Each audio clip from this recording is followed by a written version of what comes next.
अब शुरू करते हैं व्याकरण से नया शीर्षक शब्द रूपाणी। शब्द रूपाणी में आप लोगों को इस वर्ष कुछ विशेष शब्दों के रूप पढ़ रहे हैं, जिसमें से अकारांत पुल्लिंग बालक, उकारांत साधु, आकारांत लता, ईकारांत नदी, रीकारांत पितृमात्र और सर्वनाम के अंतर्गत अस्मद और युष्मद के शब्द। तो शुरू करते हैं हम बाल के रूप के साथ। बाल और बालक दोनों का एक ही अर्थ है। यहाँ बालक का शब्द हुआ, यहाँ बालका का रूप चलता है। जहाँ बाल है वहाँ पे बालह बालो बाला का रूप चलता है। तो फिलहाल हम बाल के रूप का अध्ययन करते हैं। जैसा आप शब्द को मालूम है कि शब्द रूप क्रिया के साथ वाक्य के दो भाग होते हैं, एक कर्ता पक्ष और दूसरा क्रिया पक्ष, जिसमें से कर्ता पक्ष का निर्धारण शब्द रूप से होता है और प्रथमा से लेकर संबोधन तक के जो रूप हैं वो रूप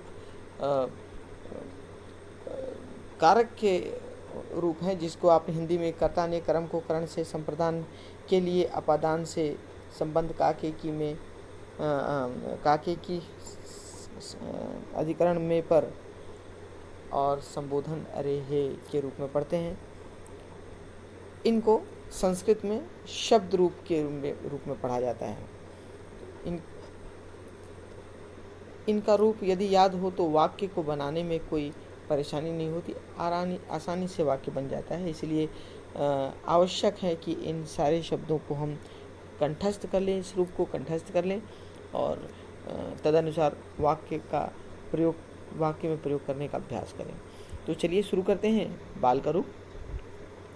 पूर्व कक्षाओं में आप लोगों ने कई बार बाल के अकारांत पुल्लिंग बाल के रूप आपने पढ़ लिया है। फिर से उसकी पुनरावृत्ति कर लेते हैं। रूप इसका चलता है, प्रथमा में बालह बालव बालाह, द्वितीया में बालम बालव बालान, तृतीया में बालेन बालाभ्याम बालैः, चतुर्थी में बालाय बालाभ्याम बालेभ्यः, पंचमी में बालात बालाभ्याम बालेभ्यः, षष्ठी में बालस्य बाल्यो बालानाम, सप्तमी में बाले बाल्यो बालेषु और संबोधन में हे बाल हे बालो हे बाला। अब जिन शब्दों के रूप में, जिस शब्दों के अंत में अ होता है, उन सब के रूप बाल के जैसे चलते हैं। वो सारे शब्द जिनके अंत में अ हो, वो सब अकारांत पुल्लिंग बालक के अंतर्गत, चाहे वो नर हो या फिर राम हो या फिर छात्र हो या आपका नाम हो जिसके अंत में अ आता हो, वो सब मस्त रूप अकारांत पुल्लिंग में चलते हैं। कुछ उदाहरण जैसे राम, देव, जनक, नर, बालक आदि, ये सारे अकारांत पुल्लिंग के रूप चलते हैं। तो आइए हम इन रूपों के प्रयोग देखें। सबसे पहले प्रथमा विभक्ति। तो प्रथमा विभक्ति में इसका रूप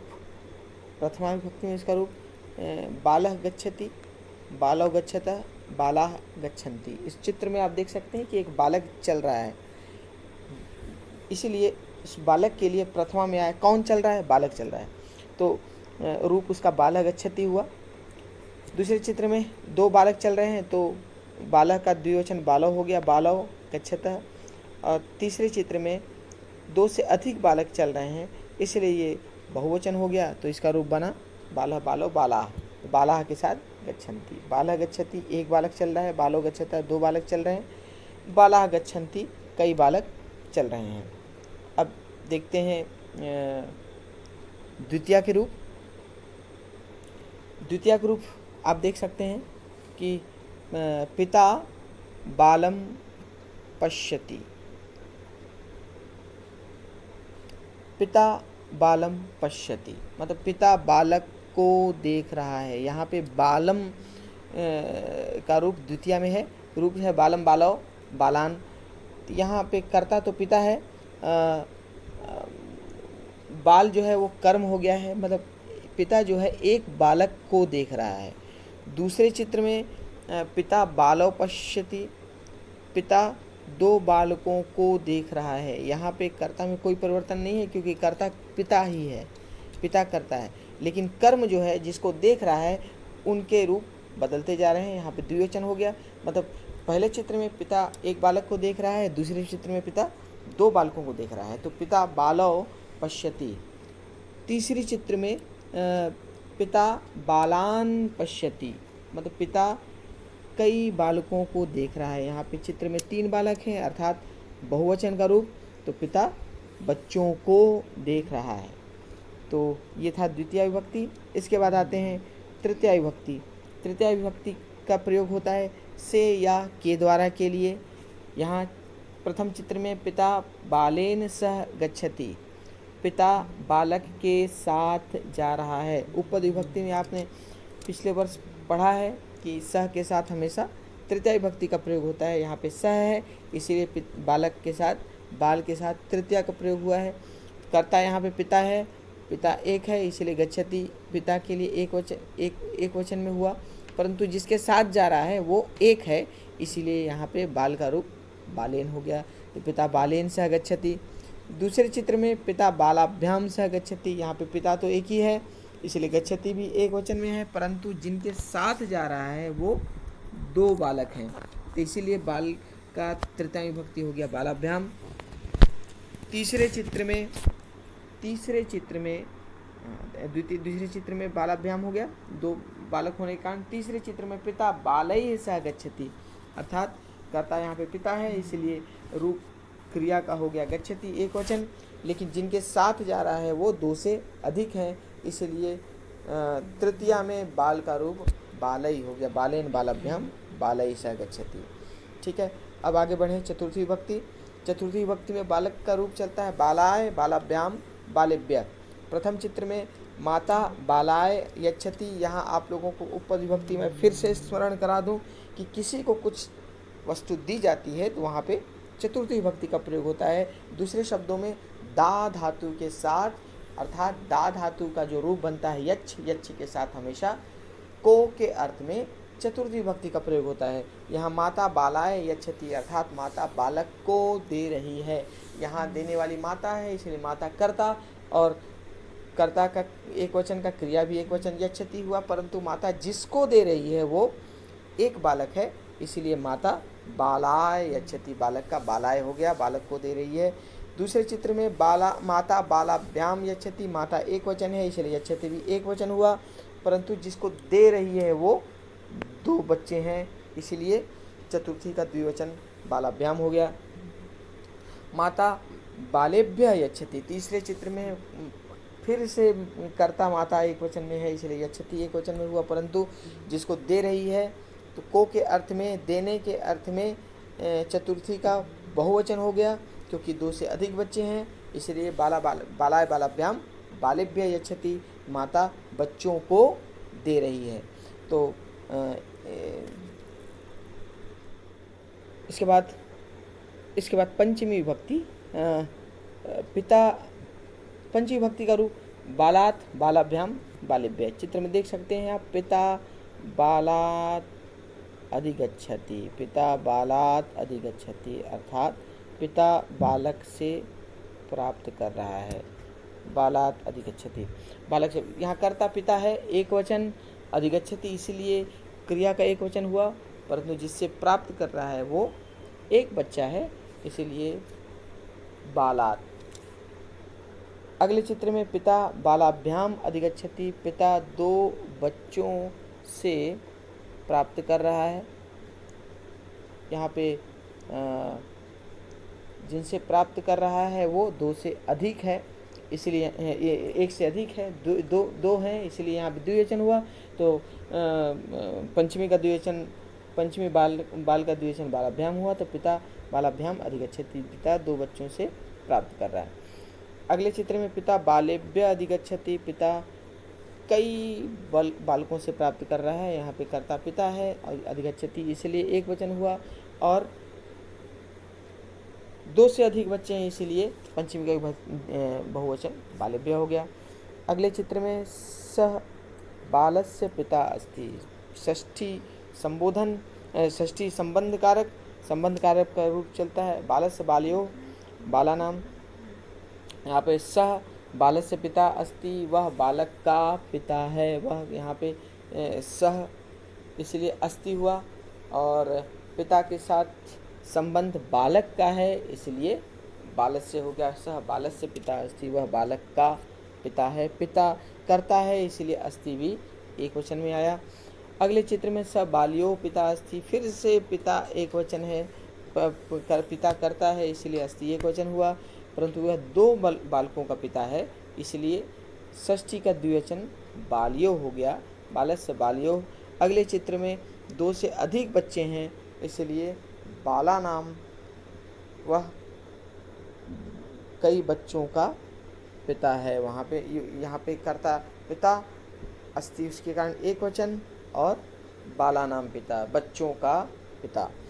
अगले चित्र में सप्तमी विभक्ति, सप्तमी का रूप बाले बाल्यो बालेषु, पिता बाले स्नेह्यति। आप लोग ने 8वीं कक्षा में पहले ही पढ़ लिया है कि स्नेह धातु के साथ हमेशा सप्तमी विभक्ति का प्रयोग होता है। पिता बाले स्नेहति, पिता बालक से स्नेह करता है, यहाँ पे कर्ता पिता है, स्नेहति एक वचन हुआ, परंतु जिसे स्नेह कर रहा है वह एक है इसीलिए यहाँ पे बाले हुआ।